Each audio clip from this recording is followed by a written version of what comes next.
Welcome back, race fans. It's me, Stephen E. It's been 6.5 weeks. I have been out of commission, unfortunately. Had a bit of a medical emergency, had to get emergency surgery. Well, next thing you know, here I am. It's been 6.5 weeks of recovery.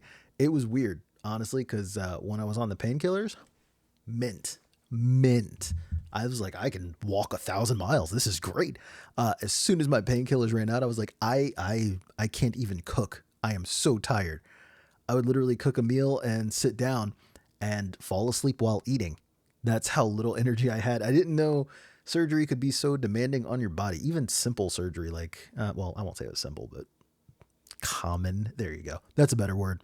Anyway, we're back to the regular uploads. Today is the first of many. No, today's a preview. It's not the first. I'm not doing anything. I'm just talking to you. That doesn't count. That doesn't count. Totally counts. Anyway, I'm going to get back to the gear stuff because I think gear is interesting. You've always heard that gear doesn't matter. I disagree. Gear does matter. Not so much in a technical specifications because you can do anything with anything almost nowadays. Like I'm doing this with my phone and my Mac Mini base model. Yeah, this is, continuity camera. It works sometimes. But anyway, I digress. The point I'm making is equipment is important in how it makes you feel and how you interact with it. Those two things are very important to how you create. So for instance, if I just have this thing where I don't like my camera or I don't like my lighting, what I'm going to create with it is a little different than if I do like it, for instance.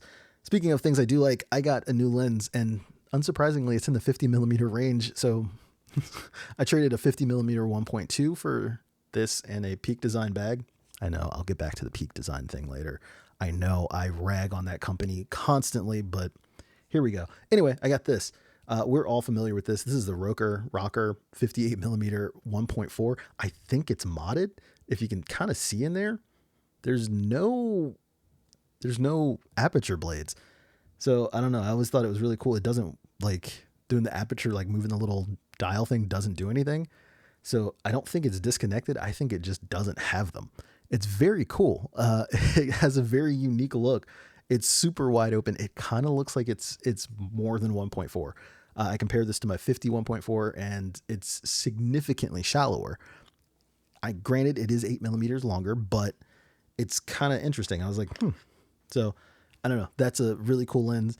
It's adapted from Minolta, so I can use it on my Sony E-mount. But I'm pretty excited about that. Pretty excited about the videos I'm going to be bringing you too. For instance, the next one on the agenda is pretty cool. I think so anyway. The next one is going to be about tripods. Not just like, do I like this tripod? Is this tripod made of? No, none of that. That's boring.